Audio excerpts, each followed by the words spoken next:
Hər kəs salamlayıram. Bu videoda maraqlı bir trapesiya sualının həllinə baxacağıq. Gəlin vaxt itirmədən suala baxaq. Sualda bizə ABCD trapesiyası verilib və şəkildə PM-in AD-yə nisbəti, yəni PM parçasının AD parçasının uzunluğuna nisbəti 3/4 və AC-nin kvadratı minus AB-nin kvadratı bərabər 48 olarsa, orta xəttin uzunluğunu tapın deyir. İlk öncə bizə verilən şəkli təsvir edək. Şərtdə bizə bu trapesiyanın bərabər yanı olduğu verilib. Yəni AB-nin uzunluğu CD-nin uzunluğuna bərabər olacaq. Həmçinin bilirik ki, trapesiyanın bir hündürlüyü var. Yəni bu hündürlüyün oturacağı P, bura M olsa, o zaman BP parçasının uzunluğu SM parçasının uzunluğuna bərabər olacaq. Yazaq BP bərabər SM bərabər H.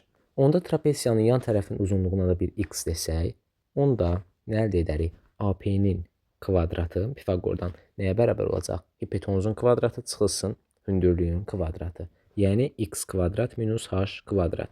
Həmçinin SM-də üçbucağına da baxsaq, bu zamanda MD-nin kvadratının x kvadrat minus h kvadrat olduğunu görərik.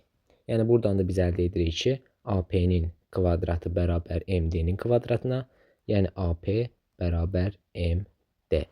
Bunları da bir y deyək. PM-in uzunluğuna da bir M desək, o zaman nə əldə edərik? BC-nin də M olduğunu görərik. Niyə? Çünki 90 dərəcədir. Paralel olduğuna görə burada 90 olacaq və 4-ü də 90 dərəcəyə bərabər olacaq.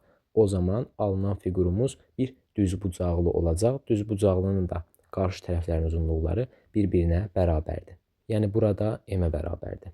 Bizə verilib ki, PM-in AD-yə nisbəti 3/4-dədir. PM-in uzunluğunun M, AD-nin uzunluğunun da y üstəgəl M üstəgəl y. Yəni M üstəgəl 2y olduğunu bilirik. Bu nədir? 3/4-dür. Çarpaz vursaq 4m bərabər 3m üstəgəlsin 6y alarıq. 3m'i digər tərəfə atsaq m bərabər 6y alarıq. O zaman m-in əvəzinə 6y yaza bilərik.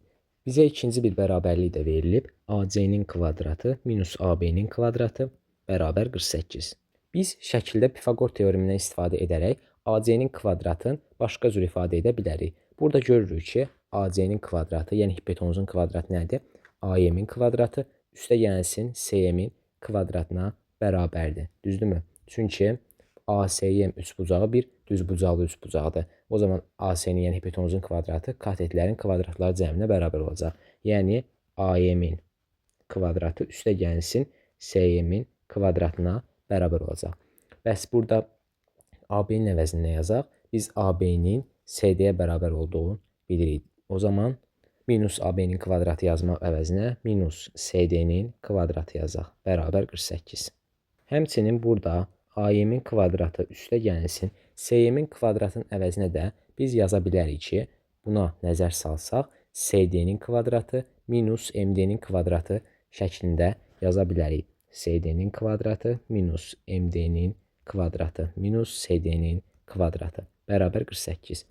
CD-nin kvadratları gedər və ardın buradan yazsaq, əldə edərik ki, AM-in kvadratı minus MD-nin kvadratı bərabər 48. İndi baxaq, AM-in uzunluğunun biz ümumi 7y olduğunu bilirik. Çünki y üstəgəlsin 6y, 7y-ə bərabərdir. O zaman 7y-in kvadratı alınacaq. Çıxılsın MD-nin y olduğunu bilirik. O zaman MD-nin kvadratı olacaq y kvadrat bərabər 48. Yəni 49y kvadrat çıxılsın y kvadrat bərabər 48.